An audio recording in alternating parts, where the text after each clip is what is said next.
I'm for going to, Sorry, I should have Sure. put the cue up, but I just did. I just did that. Sorry. Okay, well, thanks everybody for attending today's presentation. My name is Jim Tanaka. I'm a professor of psychology here at UVic. And just a bit of background, I'm going to introduce Pascal in a second, but about 15 years ago, we started, I do work in autism, and we work with kids on the autism spectrum. And we started a like a weekend camp for kids on the spectrum, because I was doing research, but we also wanted to do a bit of outreach.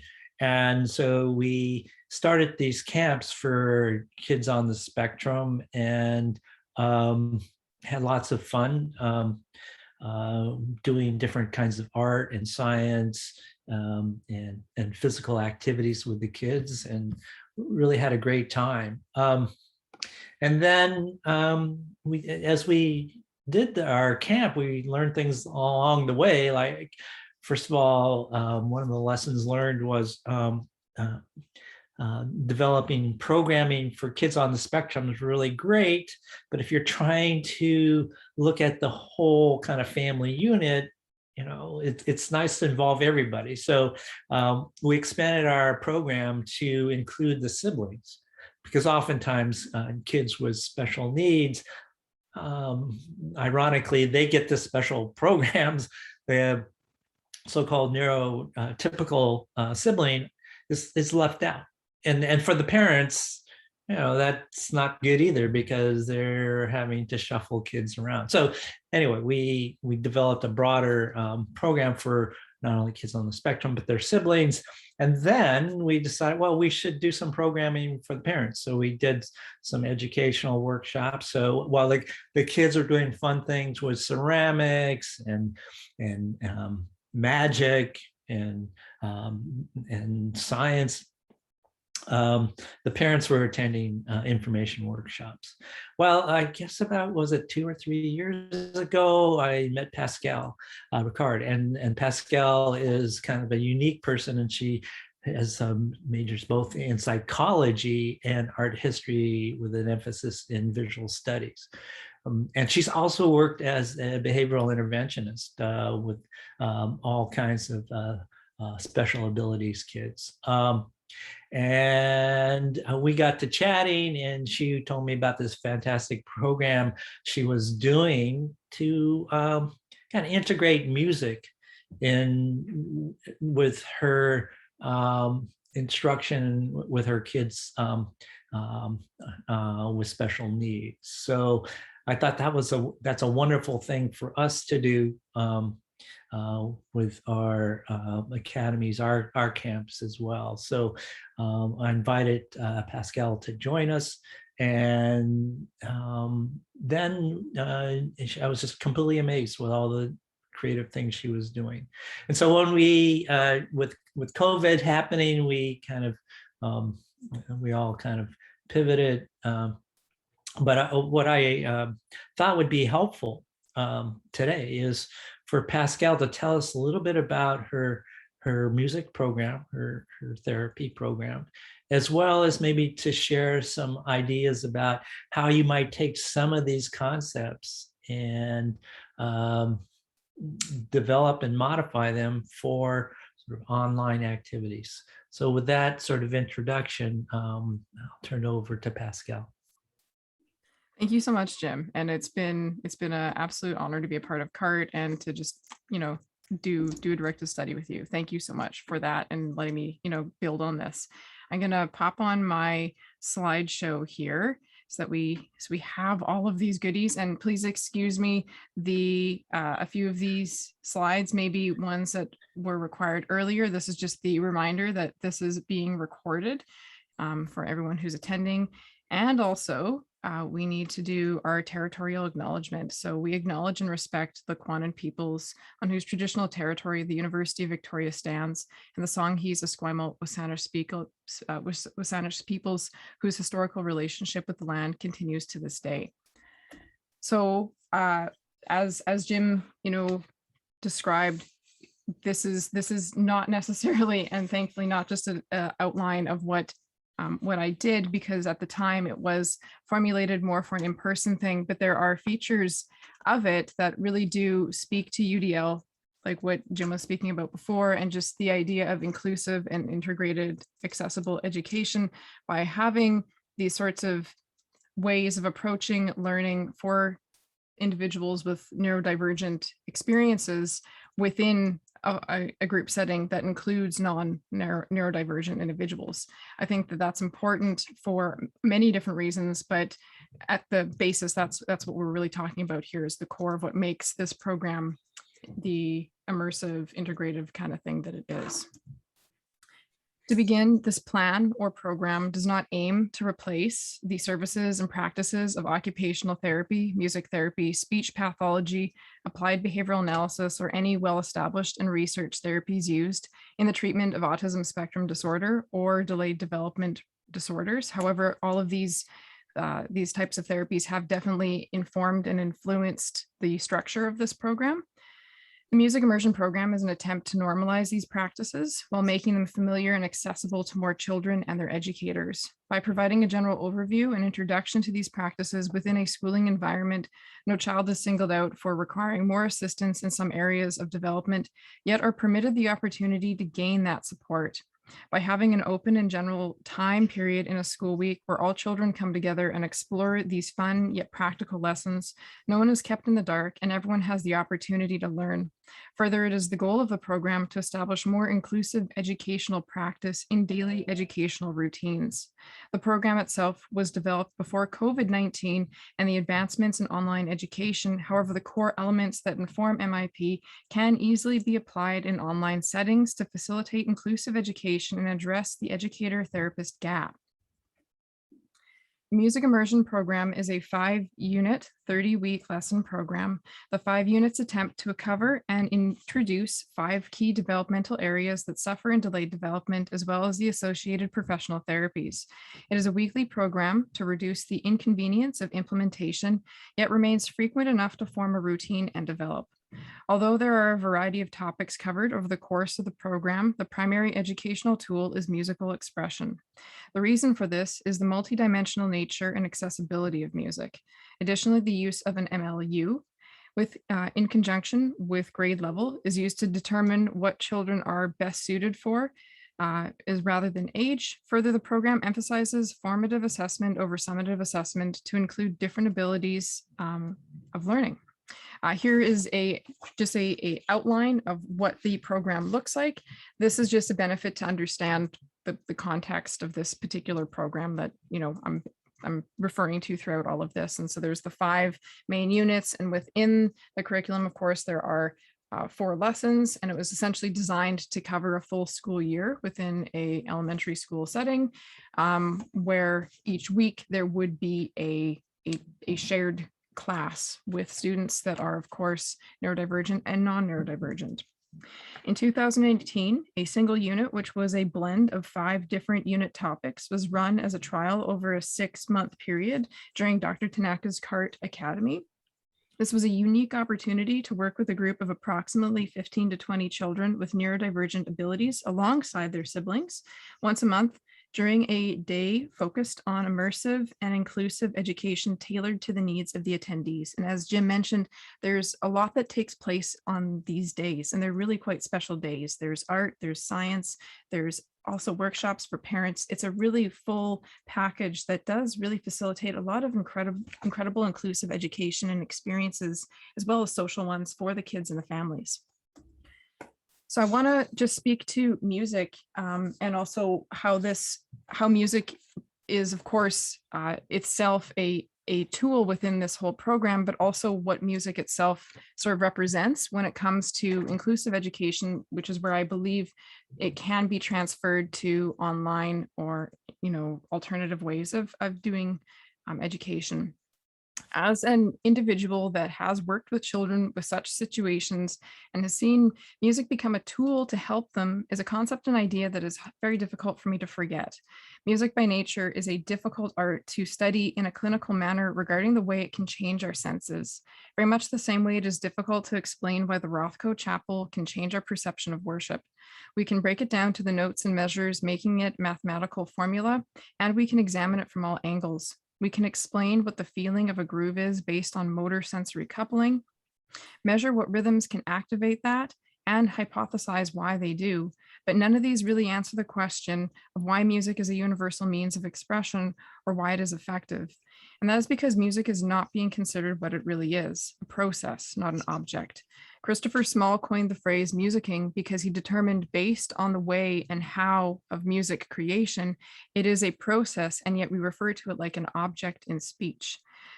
When we engage in a process, we are interacting with a variety of elements, some of which follow steps, where an object we interact with. Music being a process that we engage in, we are part of that process. Small recognized that music is produced by a collection of relationships that are shared by humans, and it is through these relationships and people that we understand what music is doing or saying.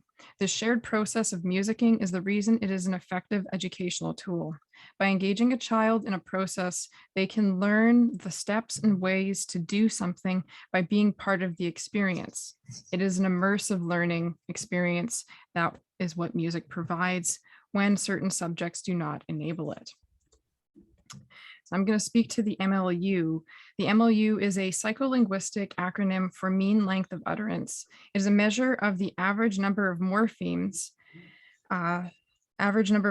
said in a single utterance. As we grow and learn to speak, our MLU increases, and in a few ways, for example, in the syntactic usage of words and semantic use of words. I just want to also mention, oh, pardon me, I didn't realize. I wanted to mention that when we're talking about morphemes, we're not necessarily talking about words.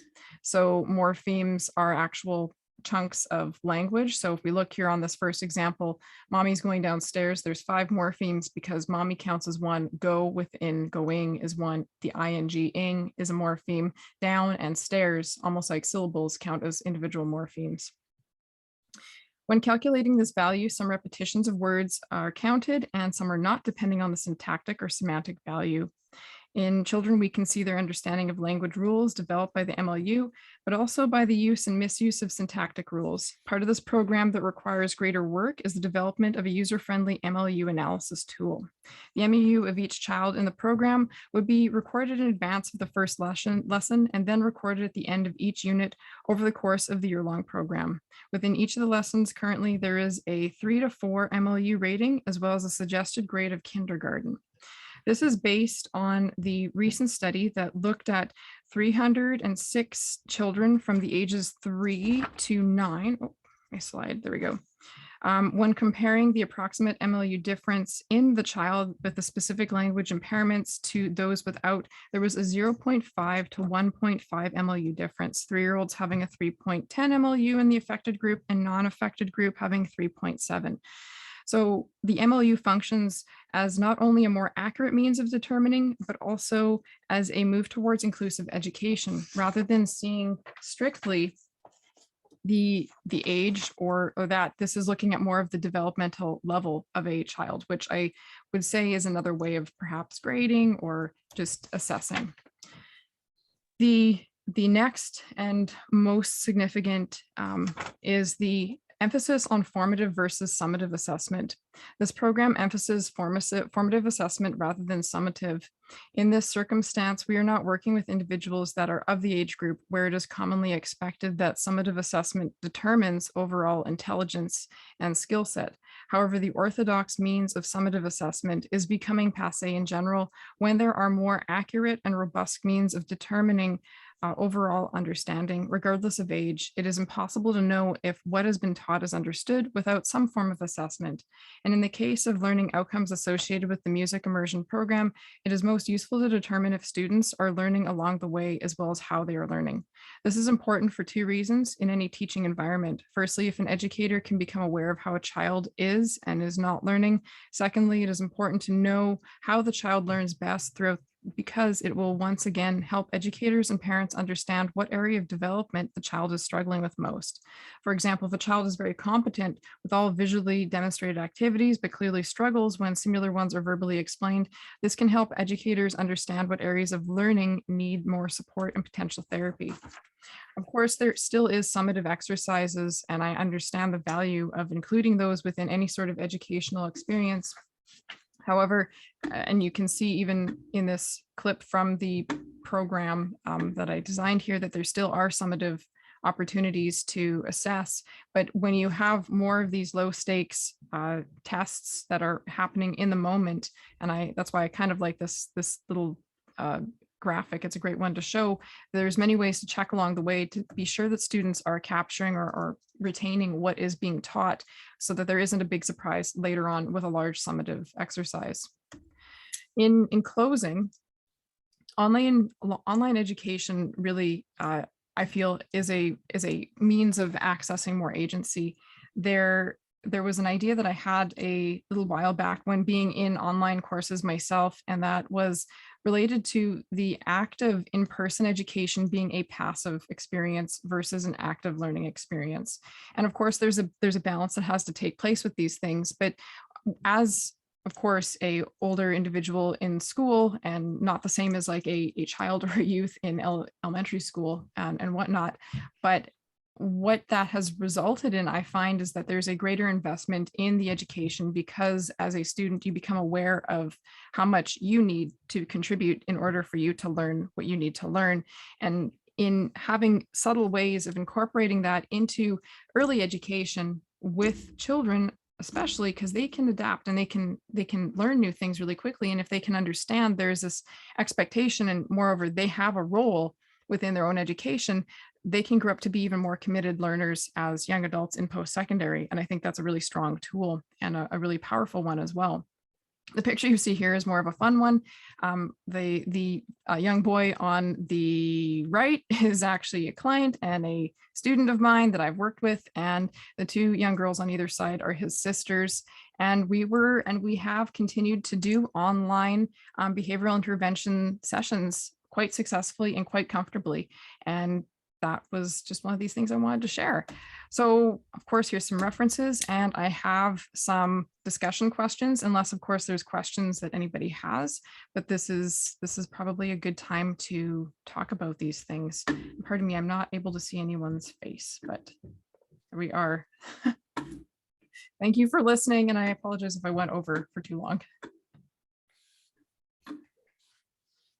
Not at all. Thank you so much, Pascal. That's wonderful to hear about what you're doing, and very interested, in the fact that you've been, over online, that has worked, quite well, despite, maybe the limitations sometimes, of the medium. So I'm happy to, maybe Caroline has a couple comments that she wants to make before we get into the questions there. Yeah. Oh, I just wanted to say it looks great, and it's really exciting to hear that you were able to continue your practices on a digital environment. I find that, the discontinuation of these services is so detrimental to development and progress. So it's really important that we kind of like move with what's happening. And I'm glad that you found a way to do that. Totally. And Jim has morphed the CART Academy into an online version as well too. And I think that there's room for any of these situations to be adapted into an online model. And there's a lot of benefits. I'm just thinking about a lot of youth or children, various levels, adults with neurodivergent experiences, and how a great deal of in-person education is kind of a hindrance for them. And in many cases, they do actually thrive just based on their strengths that they have in their experience of being neurodivergent that online education permits, or even just remote, right? So, in one of my thoughts, because I know there's a lot of individuals that benefit specifically from in-person, having a blended model is probably a really healthy, happy medium. I personally am a person that really has enjoyed remote, and a lot of the kids that I've worked with have enjoyed it as well too. However, probably blended is the more likely option in the long run, right? But finding out clever ways of doing that and clever ways of incorporating online is probably a really great direction to go in. But I'm really firm on this whole passive active aspect. It is definitely a more active means of learning when you are having to, say, okay, I need to prepare for this, I need to do these readings, et cetera, rather than arrive and just let the lecture wash over you with the same distractions, I'll add, as being at home and in person. They exist in the same way, but there's still a little bit more of a demand when you are working remotely, which is agency. You're being given agency and responsibility. But thank you for your comments. No, that was exactly what I was curious about, going forward, then, what you were thinking, whether a blended model, as you say, or what, was, but that sounds like a great practice, something to put into practice. Would you do that? Would you have two versions, or would you just do completely blended, or? I personally have found that working remotely has been very effective, especially for traveling for different students. Some students, like they live in Langford, and that they were coming and meeting me on campus, and we're working out these different locations, and that was always tough on kids, right? And tough on people with different needs, let's be honest, right? And I myself have a mobility issue. I have arthritis in my hip, and so my mobility disability has improved significantly. However, that has been due to the fact that there's less of this requirement to make these heavy duty travel trips, right? And saving that for what you really need. I think there's a lot of room for creativity and innovation in this kind of world. We just need to sort of shift our lens from everyone that's in, an able-bodied or able-minded space, and say, hey, what about another portion of the population that could, really gain a lot from it, right? And that's at the core inclusive education. And there's a lot of ways to make that immersive online. There's a lot of creative ways, and I think that really has a lot to do with, in my opinion, the way we assess. So the formative assessment piece, I think, is a really useful angle to consider, and that really plays in well with the immersive aspect of course, music. That was what this was about, but there's other ways to make education immersive without that being focused strictly on music. Yeah, so you're speaking all my language. Yeah, you're like, I think one of the interesting things that so far, and let's talk about teaching, it's been really interesting that and it may not have been something that we would have predicted, would come out of what the last year and a half, but the whole active learning and, immersive and, all of these terms are actually becoming more dominant. And that means whether it's online or in person, it's this year and a half has really brought to the forefront just how important that is for student learning.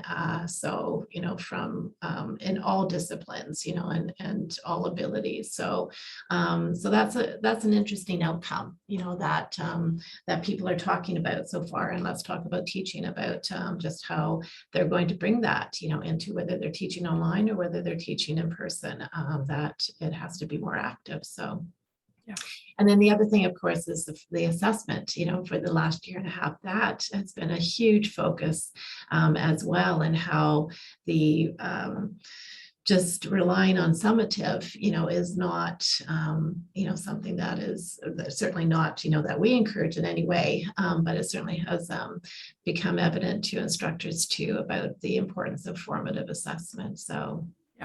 Yeah, and I would imagine that probably some of this might be echoed in a lot of other conversations that are existing right now, especially regarding the assessment aspect, as you said, like the the push is formative already. But yeah, I think for some crosscuts of disciplines, perhaps that might be a really tough situation. I understand that would be sort of, not the same way of running a lot of things within the math department, for example. There's like, okay, we do this and we have our final test, et cetera, and that's fine. But I think that perhaps there are other alternatives, there are other ways to give people a chance to show their abilities and their strengths, because that's what it is in the end. Everyone has strengths, right? And they have challenges too, but it depends on what strengths are being showcased as being the ones that we want to value, I suppose, right? In an academic setting. So exactly.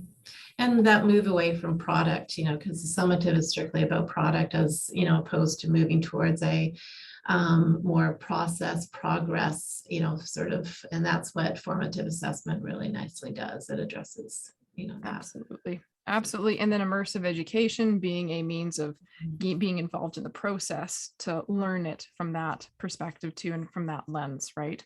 So yeah, there's some really cool ideas, and I have seen profs incorporate that just in my last term that I did. There's been some really cool things that people have, worked on, just providing more opportunities to share, for example, in discussion posts, what they're actually processing, doing more regular analyses of papers that are going on, having open discussions about that. I think those in an academic post-secondary level of education, that's a really great way of assessing where people are at on like a regular basis, right? I guess the frequent low stakes, assessments are really helpful for everybody. Yeah. They're called learning conversations. Learning conversations, indeed. So great. I don't actually know what time it is. Are we okay for time? I think we're approaching the end. Is that like 11:45, right? I think, we're just like a minute. Oh my goodness. Okay, well that worked out fairly well. Well done. And I think that we probably covered, talking about those sorts of questions just by our little discussion at the end there. But yeah, thank you all for being patient with me and and everything.